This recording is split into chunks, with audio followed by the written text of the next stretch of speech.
Dans ma vie, la nature a été essentielle. J'ai appris énormément au contact de la nature. J'ai appris l'instant présent, j'ai appris toutes ces choses que l'on ne peut pas apprendre au contact de l'être humain, c'est-à-dire que la nature nous donne la vérité au fil des saisons. La nature ne peut pas mentir. Et c'est un exemple de vie. Cet instant présent où tout se vit, où tout s'anime, la nature m'a appris ces choses-là. Quand j'étais enfant, j'allais beaucoup en contact avec la nature, beaucoup en contact avec les animaux. J'y trouvais une certaine sérénité, un apaisement. Ces choses-là qui nous montrent la vie qui se déroule à chaque instant. J'y trouvais cette simplicité, cette vérité. Et je m'y suis imprégné toute mon enfance, jusqu'à aujourd'hui d'ailleurs. La nature m'a donné en elle-même, la terre m'a donné en elle-même des leçons incroyables, des leçons existentielles, des leçons essentielles. À chaque moment où je me suis éloigné de la nature, où j'ai été plus dans la densité, plus dans les villes, j'ai senti cet appel, ce besoin d'y retourner, comme une évidence, comme quelque chose qui ne peut pas s'exclure de ma vie. C'est un appel. À chaque fois que j'ai passé des périodes dans ma vie, des périodes assez particulières, j'ai eu ce besoin de retrouver la nature, besoin de me reconnecter à cette essence. La terre nous ressource. La terre nous ressource énormément. On peut le voir à chaque moment des périodes de notre vie, des périodes qu'on passe, des épreuves qui sont assez particulières. Il suffit d'aller se reconnecter à la terre, de mettre les mains dans la terre, de marcher dans l'eau, de marcher dans la nature pieds nus. On sent ce ressourcement, on sent cette énergie qui remonte en nous, qui nous régénère vraiment. On a des ressentis physiques, des ressentis émotionnels, mais on a aussi une forme de langage. La nature nous donne une forme de langage qui est intangible, qui n'est pas comme l'être humain le pense peut-être, pas sous forme de langage verbal, mais il y a aussi des enseignements qui sont tirés, ne serait-ce qu'en observant la nature.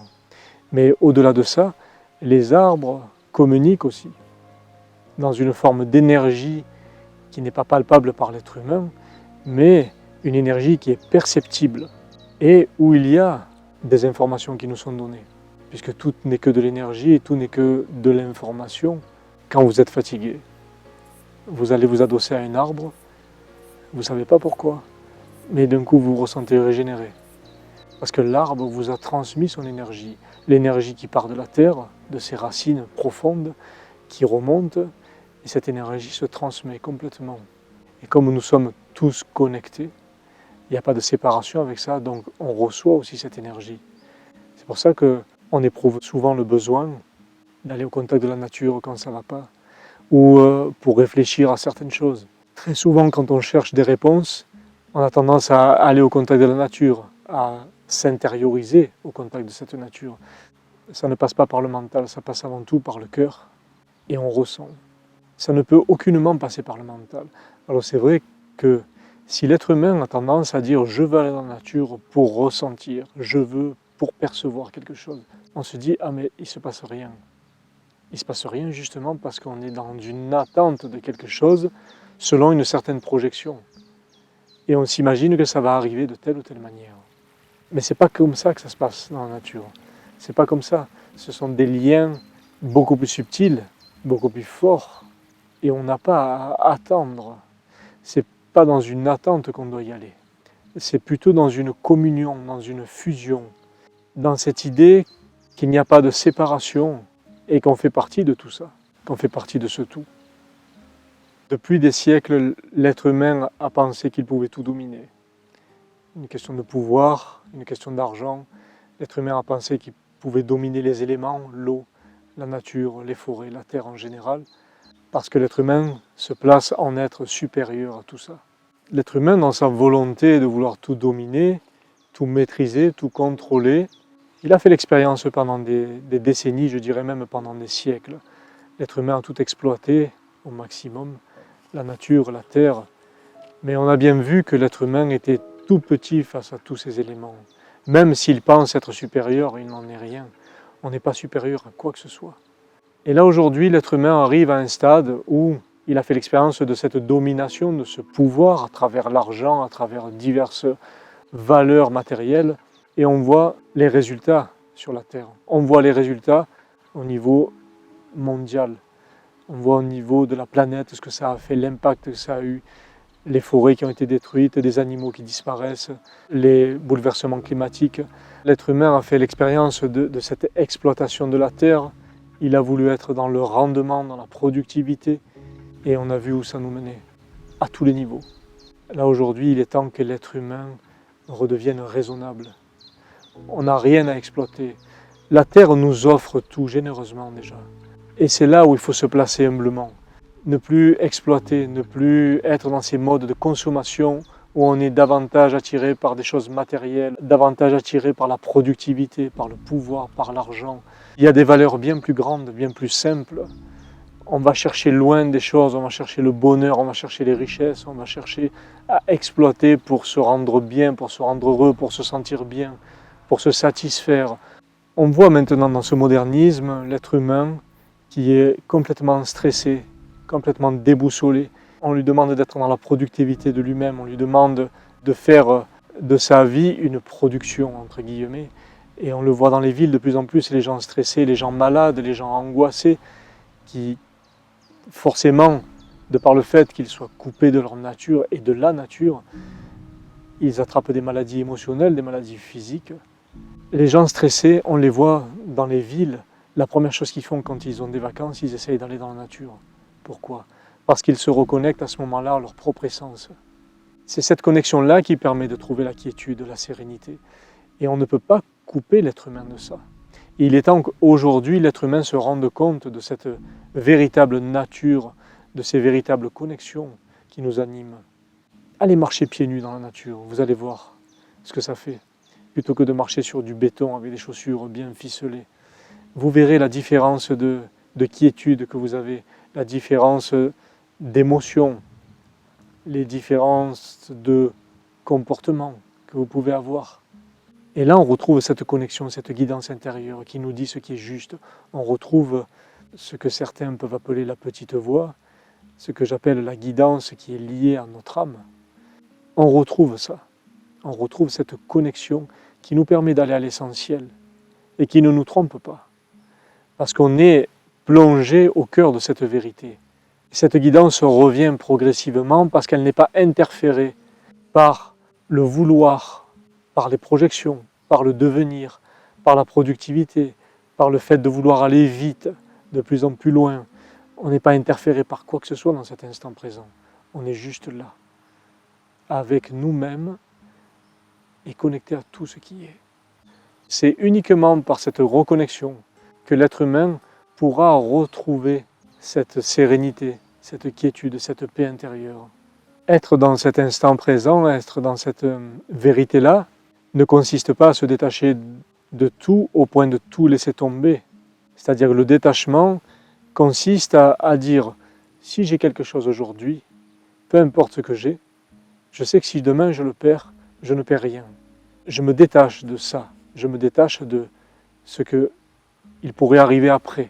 Ça ne veut pas dire que je dois absolument rejeter tout. Parce que si je rejette tout, ça veut dire que je rejette aussi mon humanité. Et là, je crée encore une forme de dualité à l'intérieur de moi. Donc je n'ai pas à tout rejeter. C'est juste ne pas s'attacher aux choses, ne pas s'attacher à ces valeurs-là. Retrouver cette essence, ça veut dire aussi retrouver sa juste place. Ça permet de se recentrer en soi, justement d'être à la rencontre de cette guidance intérieure, être à la rencontre de ce soi qui est connecté à tout, de se révéler ce qui est le plus juste pour nous de vivre. Que ce soit pour quelque chose de sentimental ou quelque chose de professionnel, ou peu importe, tous les aspects de la vie. Cette connexion-là nous permet de trouver notre juste place et de trouver ce qui résonne le plus avec nous, ce qui rentre le plus en résonance avec nous. Dans cet instant présent, il n'y a rien qui interfère, il n'y a pas le passé ou le futur qui arrive. C'est là, c'est l'instant présent.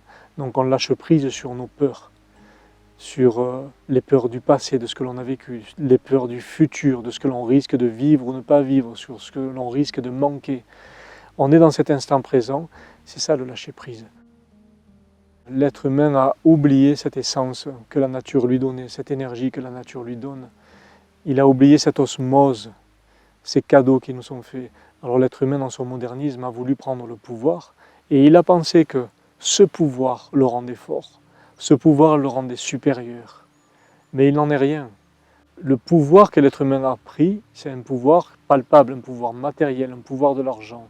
Lorsqu'il n'y aura plus cet argent, ce matériel, si un jour il devait arriver quelque chose où il n'y avait plus cet argent qui était là, que deviendrait l'être humain qui a cru que cet argent était son pouvoir ultime sur toute chose?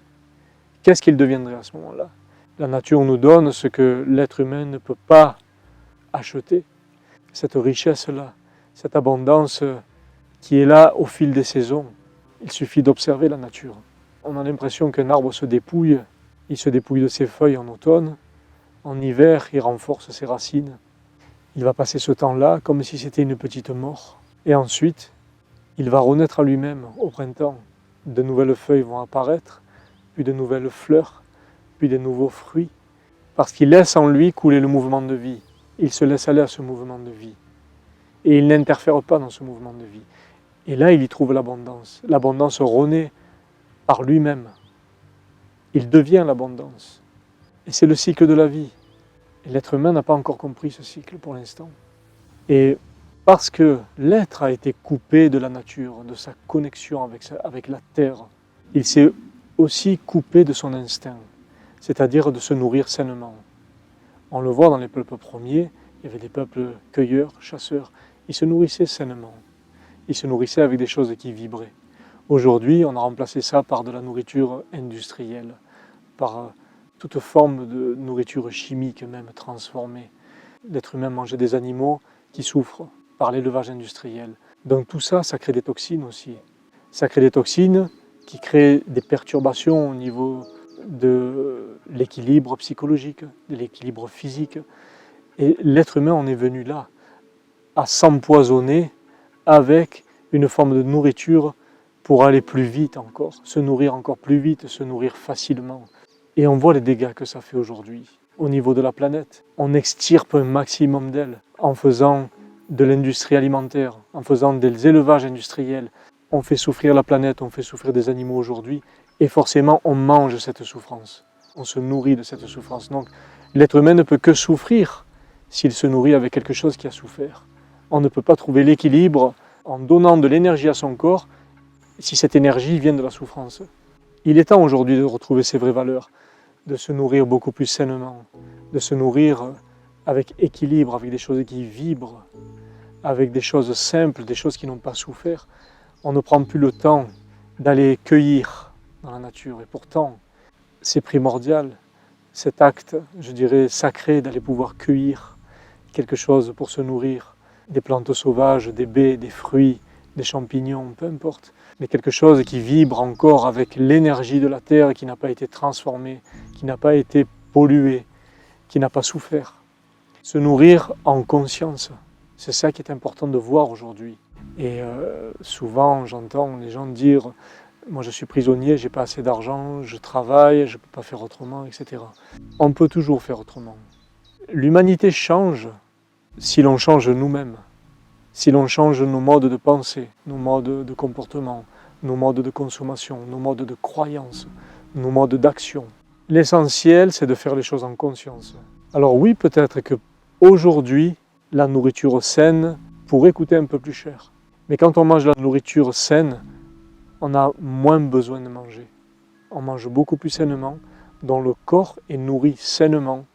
La vibration est plus forte, plus saine. Donc on a moins besoin de se nourrir. C'est vraiment une question de conscience, je dirais, et de responsabilité vis-à-vis de soi et vis-à-vis de la terre. Chacun doit redonner cette valeur à la terre, parce qu'elle est notre mère. Elle est vraiment notre mère nourricière, elle nous apporte tout, sans exception.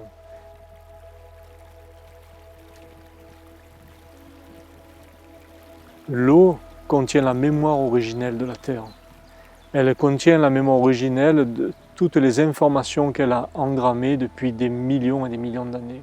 La Terre est constituée à peu près à sa surface de 75% d'eau et notre corps est constitué à peu près de 75% d'eau. Notre corps, tout comme la Terre, contient toutes les informations dans les cristaux de l'eau. L'eau contient toutes les mémoires originelles que les peuples ont pu emmagasiner depuis des milliers d'années. Elle contient la mémoire originelle de tout ce qui s'est passé sur la Terre, de toute son évolution, si l'on continue à polluer toutes les nappes phréatiques, si on continue à polluer l'eau, si on continue à l'exploiter à outrance, on perdra cette mémoire originelle et cette pureté.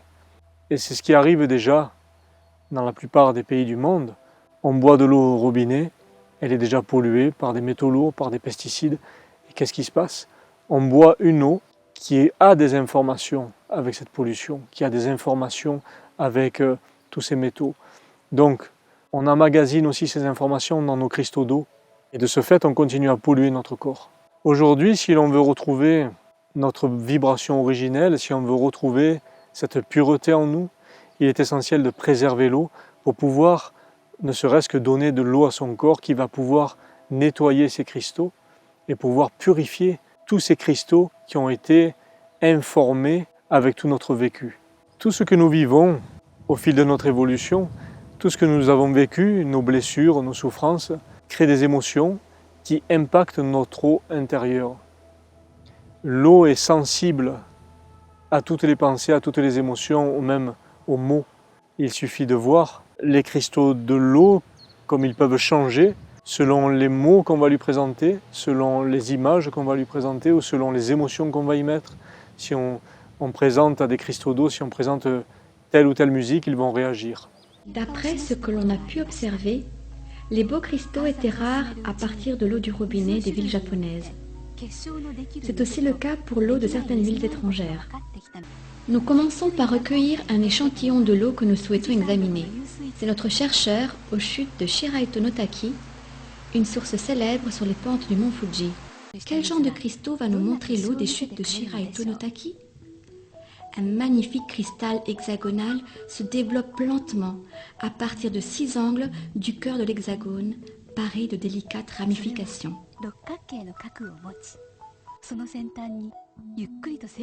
Contrairement à l'eau du robinet, l'eau de source produit une variété de magnifiques structures cristallines, captivantes pour nos yeux. C'est l'eau qui nous révèle un autre aspect d'elle-même. Les photos fixant ce rayonnement unique de l'eau sous sa forme cristalline peuvent nous guider dans son monde ésotérique. Tout ce qui existe vibre. La science ne peut nier cela. Vibration est juste un autre mot pour énergie.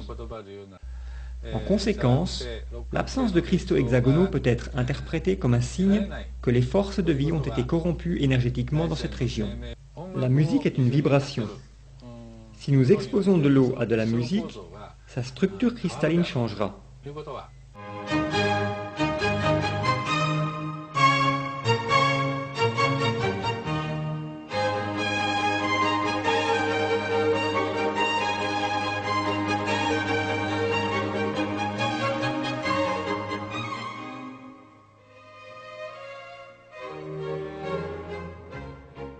Donc nos cristaux intérieurs sont sensibles à toute forme d'émotion et de pensée. Ça, c'est important de le comprendre aujourd'hui. Et d'ailleurs, il n'y a qu'à voir, quand vous avez certaines émotions, quand l'être humain a des émotions, il suffit d'aller prendre un bain dans l'eau de mer ou dans l'eau d'un lac. Et comme par hasard, on se sent bien. On se sent bien, pourquoi? Parce qu'en fait, l'eau extérieure, l'eau de la mer ou l'eau du lac, si elle vibre avec une certaine pureté, sa vibration, qui est une vibration puissante, va impacter sur notre propre eau intérieure. Elle va impacter sur nos cristaux et réharmoniser tous nos cristaux. Et de ce fait, on rentre dans l'eau, on se baigne, on se sent bien. Il n'y a pas de hasard. C'est une réharmonisation qui se fait. Parce que les deux énergies se rencontrent et l'énergie qui est la plus puissante va réharmoniser l'autre. Donc c'est là où il est important de comprendre ce sacré, cette eau qui est sacrée et qu'il est bon de préserver aujourd'hui. Et ça va bien au-delà d'un discours écologique. Je dirais que c'est primordial, encore une fois, là aussi, pour l'équilibre de l'humanité et l'équilibre de la Terre. Retrouver cette essence qui permet justement d'apaiser ces tensions, d'apaiser le stress, d'apaiser toutes ces souffrances émotionnelles que l'humanité a engendrées et a emmagasinées depuis des siècles. Que l'on s'aperçoive que la Terre nous offre déjà tout, ne serait-ce qu'aller voir un coucher de soleil magnifique au milieu des montagnes ou au bord de l'eau, il n'y a rien de comparable. Et il n'y a personne qui peut acheter ça. ça s'achètera jamais. C'est là où il faut se dire que la Terre nous donne vraiment tout, nous offre tout pour survivre, mais aussi nous offre tout dans sa magnificence, dans sa diversité, dans ses couleurs, à travers les saisons, à travers tout ce que l'on peut voir. On peut s'émerveiller de chaque chose. La simplicité, elle est là, la vérité est là.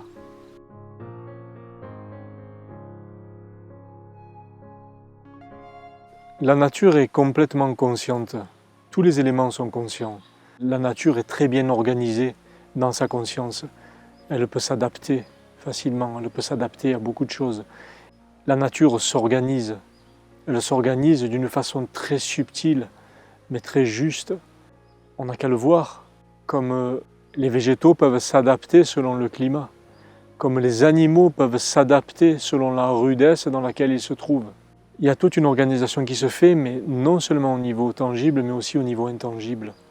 Au niveau intangible, il y a des énergies qui sont là, qui s'échangent en permanence, et ces énergies créent cette osmose et cette organisation. Alors c'est peut-être pas tangible pour l'être humain, mais ça l'est concrètement au niveau de la Terre. Il n'y a qu'à voir en ce moment, on ressent des effets au niveau de la Terre, on ressent des énergies qui changent, des énergies qui se réorganisent, et on le sent bien en ce moment dans notre corps, on le sent bien selon les périodes de l'année, on sent qu'il y a des modifications, des fluctuations, et on sent qu'il y a quelque chose qui se passe et on n'arrive pas à l'expliquer. Et tout est en train de se réorganiser. Chaque être fait partie de ce tout, de cet ensemble, et il n'y a aucune séparation. Alors on parle de divin, de créateur, de conscience universelle, de conscience divine, peu importe les mots qu'on va lui mettre. L'essentiel, c'est de comprendre que cette conscience universelle, cette conscience divine fait partie de toutes les consciences réunies, je dirais de tous les éléments, parce que nous sommes tous quelque part des petits morceaux de vibration qui créent une vibration universelle. C'est ce qu'on peut appeler cette conscience universelle ou qu'on peut appeler Dieu. Dieu, c'est le résultat de toutes ces multitudes de vibrations qui sont non seulement sur Terre, mais dans l'univers aussi. Toutes ces choses-là sont Dieu. Dieu est la manifestation de tout ça. Quand on dit que Dieu, ou le Créateur, ou peu importe comment vous allez l'appeler, selon vos croyances, qu'il est manifesté en toutes choses, oui, parce que la conscience est manifestée en toutes choses. Et toutes ces consciences réunies font une forme de conscience universelle. Chaque chose et chaque être a sa place pour l'équilibre de tout ce qui est. Je dirais même que chaque chose que vous vibrez, chaque chose que vous émanez, quand je dis vous vibrez, ça veut dire au niveau de vos émotions, de vos pensées, de vos paroles, de vos actions, de vos sentiments. Chaque chose que vous êtes a un impact direct sur l'ensemble, sur la Terre et sur l'univers. Je dis bien chaque chose. À chaque fois que vous avez une action, une parole, une pensée, une émotion, ça a un impact direct sur l'ensemble de l'univers. Et là, on voit à quel point rien n'est séparé. Et on voit à quel point l'être humain a un rôle primordial à accomplir dans cette conscience-là. Tout impacte tout. Il n'y a pas de séparation. Vous faites une action dans la journée, vous avez une pensée dans la journée. Cette pensée, cette énergie va se propager et va avoir directement un impact sur tout l'ensemble. Comment je souhaite que la Terre soit pour les enfants de demain? Quelle est la Terre que je veux leur laisser? Et je dirais même mieux au niveau de nos modes de comportement, de nos modes d'éducation. Quelles sont les générations que je veux laisser à la Terre plus tard? Qu'est-ce que je veux favoriser aujourd'hui pour que la Terre soit plus harmonieuse demain? Que la Terre retrouve son équilibre, que la Terre retrouve pleinement son énergie, que l'humanité soit vraiment dans la fraternité, dans l'échange, dans le partage, dans l'altruisme. Qu'est-ce que je fais moi à mon échelle? Il est bon de se poser la question, qu'est-ce que je fais moi à mon échelle pour favoriser ça? Je ne peux pas demander à l'autre de changer, c'est à moi de changer, c'est à moi d'évoluer. Et de par mon évolution, je deviens un exemple pour les autres. On a tendance beaucoup à accuser les autres, oui, les autres font ça, les autres ne changent pas, l'être humain n'évoluera jamais. Mais plutôt que de regarder à l'extérieur, l'être doit se poser une question, qu'est-ce que moi je fais aujourd'hui? Quelles sont mes pensées, mes paroles et mes actions Parce que tout doit être en cohérence, tout doit être en harmonie. La pensée doit être suivie par la parole et la parole doit être suivie par l'action. Si je ne fais que avoir des pensées ou des paroles et qu'il n'y a pas d'action, je peux accuser éternellement l'autre, mais ça ne change rien. Aujourd'hui, c'est à soi de changer. Est-ce que je vais continuer à accuser passivement ce qui se passe à l'extérieur ou est-ce que moi je vais faire des actions? Posez-vous la question de savoir ce que vous pouvez faire vous chacun.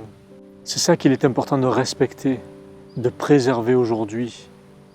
Il n'est plus le temps de faire des expériences. La Terre a été un laboratoire d'expérience pour l'humain jusqu'à aujourd'hui. Un gros laboratoire et on regarde les conséquences aujourd'hui. Il n'est plus le temps de faire des expériences sur la Terre, il n'est plus le temps de l'exploiter. Il est le temps de la respecter, de l'honorer, de la préserver et de faire tout ce qui est en notre pouvoir en ce sens. Parce qu'elle nous donne tout, elle nous offre tout, elle nous offre l'essentiel. Elle continuera à vivre sans nous. Mais est-ce que nous pouvons continuer à vivre sans elle? Qu'est-ce que nous sommes sans la Terre? Rien. Nous n'existons plus. Elle peut exister sans nous. Lorsque nous polluons, nous détruisons la Terre, nous nous détruisons nous-mêmes en tant qu'êtres humains.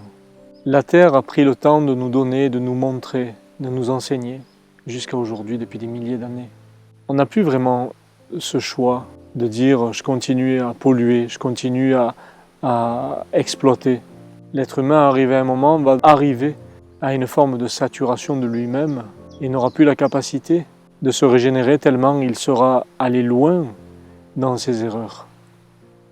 Aujourd'hui, il est important de comprendre ça.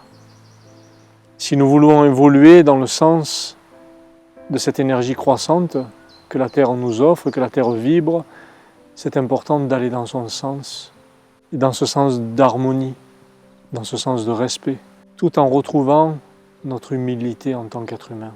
Nous ne sommes aucunement supérieurs.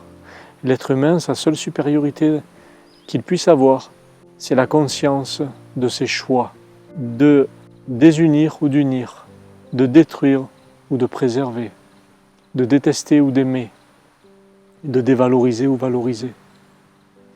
C'est la conscience de nos choix.